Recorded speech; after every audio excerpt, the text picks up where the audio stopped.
दिल्ली में आप अपने मैनिफेस्टो में जितने भी वादे कर रहे हैं कि आप हर झुग्गी झोपड़ी वाले को, अभी तो आएगा मैनिफेस्टो, बट आप कुछ चीजें पता है जो पता नहीं, जब तक आप पॉडकास्ट रिलीज करें तब तक आप ही जाएंगे। नहीं तो उसमें आप जैसे जो जो वादे कर रहे हैं कि भाई हम जितने भी गरीब हैं झुग्गी में रहने वाले, हम सबको पक्का घर दे देंगे। इस पे ना एक आर्गुमेंट आम इंसान का जो टैक्स पेयर का आता है कि भाई आप योजनाएं लाते हैं, लाडली बहन और गरीबों को ये मुफ्त मकान देने का, जो आम टैक्स पेयर है उसको आप कोई बेनिफिट नहीं देना चाह रहे, ठीक है। और जो फ्री लोडर्स हैं, इनको जो कहते हैं, जो टैक्स पेयर है, जो सोशल मीडिया पे लिखते हैं कि भाई जो जो 1 रुपया टैक्स नहीं देते, इकोनॉमी में कोई कंट्रीब्यूट नहीं कर रहे, ठीक है, हमारे ही टैक्स के पैसों से आप इनको ये सारी चीजें दे रहे हैं, ठीक। तो हमें क्या मिल रहा है? Why are we paying for people who are not working enough? देखिए, प्रधानमंत्री नरेंद्र मोदी जी की जो सरकार है वो ऑनेस्ट टैक्स पेयर्स का हाथ जोड़कर सम्मान करती है।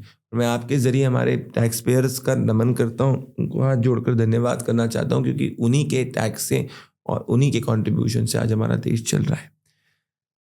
पहले इनकम टैक्स की जो स्लैब लिमिट हुआ करती थी वो 5 लाख से कम के अंदर आपको टैक्स देना पड़ता, हमने उसको बढ़ा के 7.5 लाख करा। जीएसटी फाइलिंग बढ़ी है, टैक्स फाइलिंग बढ़ी है। हम हमारे टैक्स और हमारी जो अप्रोच रही है वो टैक्स एक्सटॉर्शन की नहीं रही है, फैसिलिटेशन की रही है। हम एक ट्रस्ट से हमारे टैक्स पेयर को देखते हैं।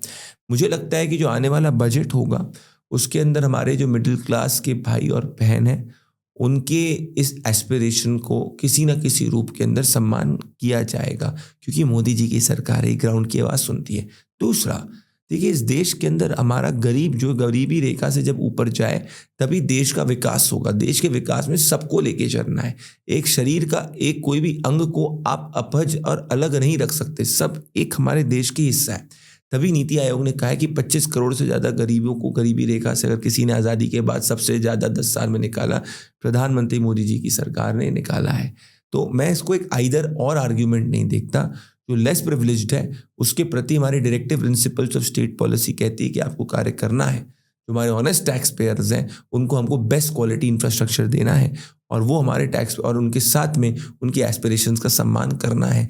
तभी हम वर्ल्ड क्वालिटी इंफ्रास्ट्रक्चर बना रहे हैं विदाउट एनी करप्शन, जो कोई नहीं कर पाया था। 11 लाख करोड़ का इंफ्रास्ट्रक्चर में हमने इन्वेस्ट किया है। तो वैभव जी, पहले आपको दिल्ली से अलग अलग टियर 2 टाउन्स में इतनी डायरेक्ट फ्लाइट्स नहीं मिलती थी। वो डायरेक्ट फ्लाइट्स में हमारे मिडिल क्लास के भाई बहन जा रहे हैं। पहले हमको 8 लेन 6 लेन हाईवेज नहीं मिलते थे, अब उसमें हमारे मिडिल क्लास के भाई बहन ज़्यादा सब ट्रैवल कर रहे हैं। पहले जाके टैक्स डिपार्टमेंट जो है वो डेफिसिट से और डिस्ट्रेस से हमारे टैक्स पेयर्स को देखता था, हम डिस्ट्रेस से नहीं देख रहे हैं।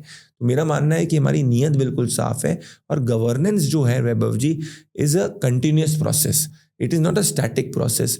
सो जैसे जैसे सुझाव आते जाते हैं उनको इम्प्लीमेंट किया जा सकता है। आपकी इंटेंशन, नीयत जो होनी चाहिए वो इम्प्लीमेंट करने की होनी चाहिए। थैंक यू सो मच दोस्तों, आपने अभी तक ये क्लिप देखी, लेकिन अगर आप पूरी वीडियो देखना चाहते हैं तो उसकी डिटेल्स डिस्क्रिप्शन बॉक्स में भी है और पिन कमेंट में भी है और आपके स्क्रीन पे भी फ्लैश करेगी। बहुत बहुत धन्यवाद।